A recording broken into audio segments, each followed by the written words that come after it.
Hello everyone. This is part 4 of the chapter physical changes and chemical changes, and here we'll start from the topic which is solubility of solids in liquids. So topic देखने के बाद पता चलता है कि हम लोग क्या पढ़ने वाले हैं, राइट? तो स्टार्ट करते हैं. सॉलिड्स क्या होता है और लिक्विड क्या होता है हम लोग पहले से जानते हैं. तो सॉलिड जो है वो लिक्विड में आसानी से हम लोग देखते हैं कि डिजोल्व हो सकता है. आइदर हम लोग घोल सकते हैं या फिर हम लोग हीट करके डिजोल्व कर सकते हैं सॉलिड को लिक्विड में. जैसे कि शुगर हम लोग ऐड करते हैं. Sugar is also a solid and हम लोग उसे ऐड करते हैं in liquid to form juice or to form sugar solution, right? Similar to that, salt solution is also an example from which we can understand clearly that how the solids can be dissolved in liquid, right? अब हम लोग इसके बारे में थोड़ा सा और चर्चा करते हैं. अगर हम लोग इसके बारे में और बात करें तो इसके अंदर दो मेन टाइप्स आते हैं, दो मेन प्रकार आते हैं जिसको जानना हमारे लिए बहुत ज़रूरी है. तभी हम लोग आगे के डिस्कशन को और अच्छे से समझ पाएंगे. क्या है वो?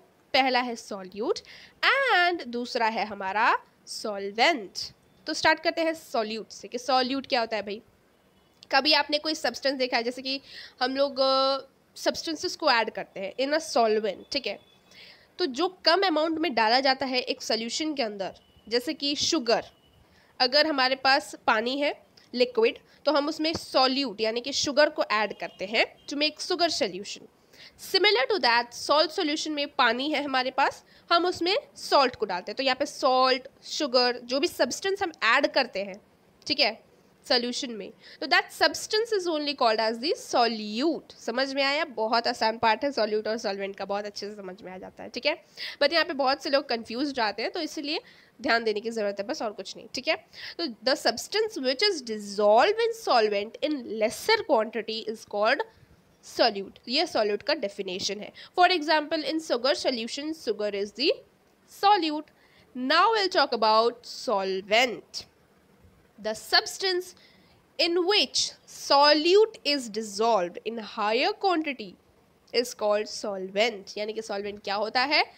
जिस substance के अंदर हम लोग particular solute को डालते हैं, that substance is only called here solvent. यानी कि अगर मैंने शुगर सोल्यूशन का एग्जांपल लिया था, तो शुगर जो था हमारा वो सॉल्यूट हो गया. हम लोग वो सब्सटेंस को ऐड कर रहे थे, बट किस में ऐड कर रहे थे? हम लोग उसे पानी में, लिक्विड में ऐड कर रहे थे. तो दैट पानी जो है which is present in higher amount, जिसमें हम लोग शुगर डाल रहे हैं, दैट पानी जो वाटर ही है वही हमारा सॉल्वेंट है, ठीक है? तो हमेशा एक सोल्यूशन के अंदर हमें एक सॉल्वेंट और एक सॉल्यूट देखने को मिलता है, ठीक है? For example here we have discuss about the sugar solution. So water is solvent here. अगर सॉल्ट सोल्यूशन के बारे में हम लोग देखें तो सॉल्ट सोल्यूशन में सॉल्ट जो है वो सॉल्यूट है which is added in water and water is the solvent where you have added solute, ठीक है? कंफ्यूज मत होना, and the definition you just go through it और अच्छे से समझ में आ जाएगा. नेक्स्ट पार्ट, बहुत इंपॉर्टेंट पार्ट, वो है हमारा सॉल्यूशन. क्योंकि बिना सॉल्यूशन के हम लोग ना पढ़ सकते हैं सॉल्यूट के बारे में, ना पढ़ सकते हैं हम लोग सॉल्वेंट के बारे में. तो अब पता चल गया होगा कि सॉल्यूट और सॉल्वेंट बहुत इंपॉर्टेंट है.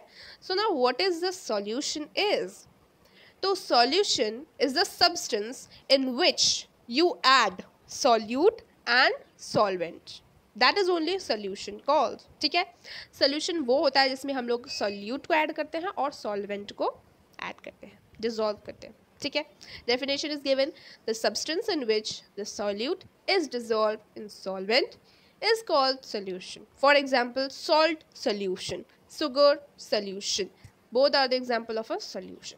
तो क्लियर हो गया, ठीक है? ये पार्ट क्लियर हो गया. हम लोगों ने समझ लिया कि भाई सॉलिड्स में कैसे लिक्विड डिसॉल्व होते हैं, सॉल्यूट क्या होता है, सॉल्वेंट क्या होता है. I hope you have understood this part.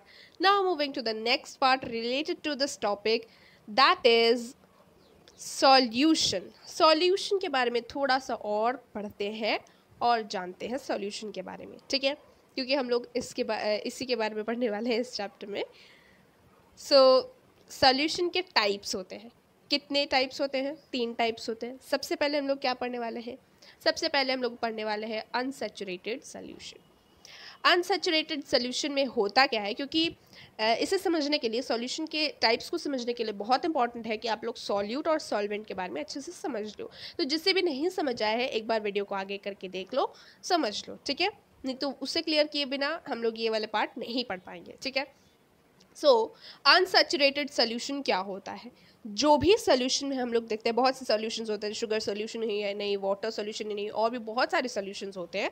तो सोल्यूशन में जब हम लोग देखते हैं कि बहुत ज़्यादा सॉल्यूट डिज़ोल्व हो जाता है, बहुत ज़्यादा सॉल्यूट डिज़ोल्व हो जाता है at any given temperature, that is only called unsaturated solution.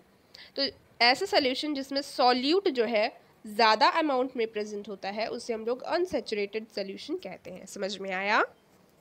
ठीक है, वेरी गुड। नाउ एक और पार्ट है, एक और टाइप है विच इज सैचुरेटेड सोल्यूशन। अब ये सैचुरेटेड सोल्यूशन क्या है? तो ऐसा सोल्यूशन जिसमें हम लोग और ज़्यादा सॉल्यूट को डिज़ोल्व नहीं कर सकते, मतलब बहुत ज़्यादा अमाउंट में अगर हम लोगों ने सॉल्यूट को डाल दिया है और अब हम लोग देख रहे हैं कि और ज़्यादा सॉल्यूट ऐड नहीं हो पा रहा है उस सोल्यूशन में, that solution is called saturated solution, ठीक है। ऐसे सोल्यूशन को हम लोग सैचुरेटेड सोल्यूशन कहते हैं। समझ में आ रहा है? सैचुरेटेड सोल्यूशन में वो इस टाइप का सोल्यूशन होता है कि हम लोग उसमें और ज़्यादा सोल्यूट को डिज़ोल्व नहीं कर सकते, ठीक है।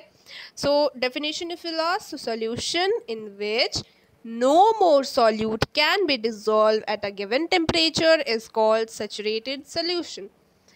Last type जो है which is super saturated solution. नाम से ही पता चला है सैचुरेटेड से थोड़ा रिलेटेड है, right? Of course it is related to it only. तो सुपर सैचुरेटेड सोल्यूशन क्या होता है? सैचुरेटेड समझ में आया? सैचुरेटेड सोल्यूशन मतलब ऐसा सोल्यूशन जिसमें हम लोग और ज़्यादा सॉल्यूट को नहीं डाल पाते हैं। बट सुपर सैचुरेटेड सोल्यूशन में हम लोग क्या करते हैं? हम लोग और ज़्यादा सॉल्यूट को ऐड करते हैं बाय हीटिंग, यानी कि it is done by heating the saturated solution. हम लोग हीट करते हैं उस सैचुरेटेड सोल्यूशन को और ज़्यादा सॉल्यूट उसमें हम लोग मिक्स करते हैं, and at the time when you will see that जो सॉल्यूबिलिटी है वो इंक्रीज हो जा रही है, वो टाइम में हम लोग को दिखेगा कि सॉल्युबिलिटी जो है वो बहुत ज़्यादा इंक्रीज हो जा रही है, और एक ऐसा एक्सट्रीम टाइम भी आएगा, एक ऐसा एक्सट्रीम लेवल भी आएगा when you will see the amount of solute becomes higher than that of the amount of the solvent. So such kind of solution is only called as a super saturated solution. ठीक है, ऐसा solution को ही हम लोग super saturated solution कहते हैं, ठीक है। समझ में आया? एक और बार definition बोल रही हूँ, it is done by heating the saturated solution. By heating, solubility can be increased. So at extreme level, the amount of solute becomes higher than that of the amount of the solvent. And such kind of solution is called as the super saturated solution. ये था हमारा discussion about the super saturated solution.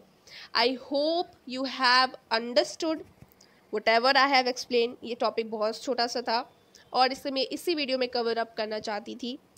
सो आज के video में, आज के topic के बारे में बस इतना ही। नेक्स्ट मुलाकात हमारी नेक्स्ट पार्ट में होगी, ठीक है? Okay ji. So I hope कि ये पार्ट बहुत अच्छे से समझ आ गया होगा। नहीं आया तो एक बार वीडियो को अच्छे से देख लो, फिर से देख लो, समझ में आ जाएगा, ठीक है? तो भाई बाद में मिलते हैं, okay? You just take care, and अगर वीडियो को लाइक एंड सब्सक्राइब नहीं किया है तो please go and do it. Till then, thank you everyone.